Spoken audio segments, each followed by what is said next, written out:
one of the problems for being me, who I am, is I am Jewish. I am the chief executive of the world's largest media business that targets and creates content around the LGBT plus community.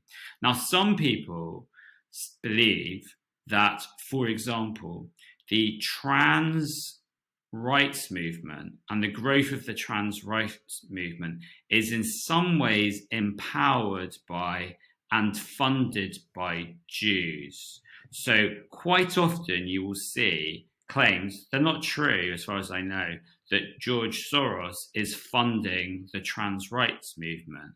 And the problem that I find for myself is that in many ways I live up to some of the stereotypes that people wish to, or people believe in. I am a Jew and I am running an LGBT, like a large LGBT media business.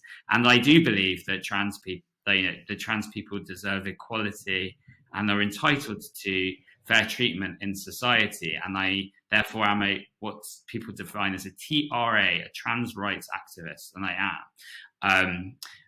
But I am living, but there's some people who believe that I support that because it's part of a general Jewish conspiracy to turn the world a bit more trans, and that same-sex marriage is also part of another conspiracy about like changing the kind of like white Christian, I can't even say Judeo-Christian, but like the Christian model of like what does marriage mean? A man and a woman is what they believe, but I was the chair of the Out for Marriage campaign that successfully campaigned for the introduction of same-sex marriage in England and Wales.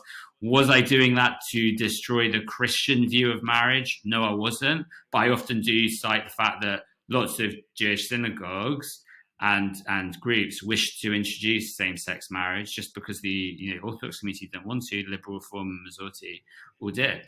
And I am a confusing figure in that sense, and that's one of the things that I've had to deal with, is that I seem to live up to the stereotypes, and I'm not necessarily answering this or explaining this in the best way, but it's very confusing, and it's quite hard to try and unpack what these people think.